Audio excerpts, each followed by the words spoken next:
Tama nga. Kapag pinagplanuhan, sigurado malulugi ang iyong puhunan.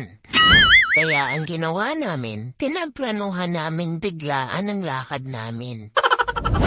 Lord, I thank you for sunshine, thank you for rain, thank you for joy, thank you for pain. It's a beautiful day, yeah, yeah, yeah, yeah. It's a beautiful day, yeah.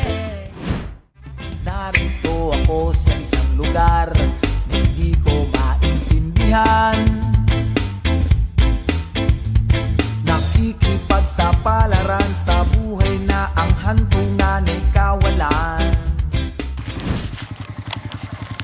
Nandito na kami sa ilog.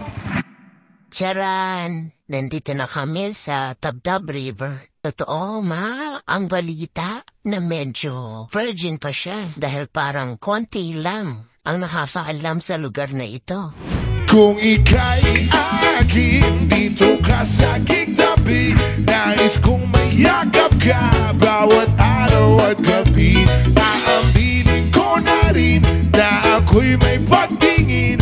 Huwag ka sanang mainis kung masyadong mabilis. Ayan ang mga kumpare kong pogi, lalo na kapag nalalasing ang mga jowa niyan. Taro silang pumupogi. Ay walang nga pala silang mga jowa. Lahat sila mga single. Available. Napaka-choosy kasi na mga yan. Gusto pa nila perfect. Yung tipong malapit na maging Diyosa.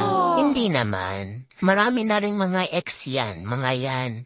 Basta kapag may available dyan, pwede itong mga kumpare kong mga loyal na yan. Woo! Loyal na loyal. Mas loyal pa sa True Orange. Ano ba yan? Kumuhorny na ako. Ayun! Ayaw ba? Wow ha? Parang alam ko kung sino nagturo sa inyo na. Ayaw. Si SpongeBob ba yan? Umusok na. Umusok ko. Umusok na. Anis.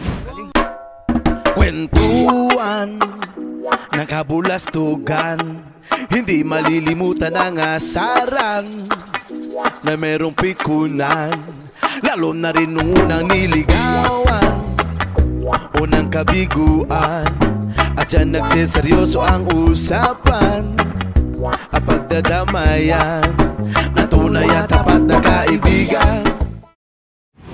Pagdating namin, ay nag-asikaso na kami. Ano nga bang gagawin namin? Uy, biglaan yan. Pero sorry, hindi kami mahirap. Hindi rin kami mayaman. Mayabang lang talaga. Dami pala naming phone. Inuna na namin yung hotdog kasi pagdating namin, Tom Jones na kami. Kaya may nagbukas na ng delata. Oh, diba sabi ko sa inyo mayabang lang?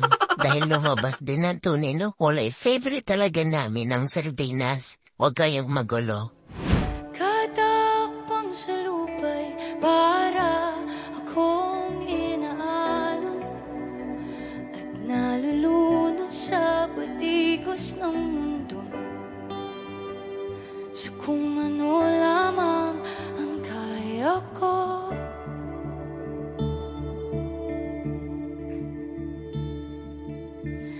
Bigang-biga na sa mga problemang di masolusyonan agad. Parang wala nang bukas. Pwede bang umiwas? Pwede palang mag-igib sa ilog. Teka, parang may mali. Ay sige. Ay, sabi ko na nga ba. Upunta pala sa time-space world ang aming kumpare. Para magkumpisal, minsan na lang maging mabuti, samantalahin na natin, diba? Success! Diba? Success! Not once, but twice. Habang nagiging abala sila sa pag-aasikaso, naging abala rin ako sa strategies ko sa paghuli ng isda. Parang gusto ko nang bumitaw. Oo nga, ibigay na lang natin sa mga mangingisda ang trabahong to. Uy, ready to attack na pala. Buti na lang, sumuko ako sa paghuhuli ng isda dahil wala akong mapapala. Ay, kasarap naman ang buhay paminsan-minsan. Masarap na pagkain at masayang lakbayin. Pagkatapos namin kumain ako po, ayan na, nag-video okay na sila.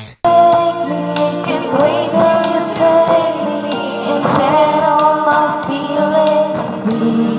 Bilang di ako pwedeng uminom, naggalagala muna ako para maganap na, uy, may nakita kaming malinis at malinaw na lagoon. Kaya ayun, nanggigil na kaming maligo at ayun may naging kaibigan kaming si RJ, yung batang caretaker ng Tabtab River. Napakamait, naging tour guide pa namin siya. Uy, mukhang Shenlock na ang mga kumpare ko Pababa muna kayo ng tama bago tayo umuwi kasi baka maging kwento na lang tayo. Bahala kayo. Ayun, parang gusto pa sana nilang umuwi ng 7 PM kaso umabaha pala doon paghapon. At marami na rin sa amin mga nag-PPM, importante pala kami yarn. Minsan, kailangan mong lumayo talaga para umutot. Uwi na tayo, ano ba to? Thank you Lord sa mabuting araw na iniregalo mo sa amin. Ingatan niyo po kami lagi. Salamat! By the rivers of Babylon, there we sat down. Yeah, yeah, we will. We'll remember Zion. By the rivers of Babylon.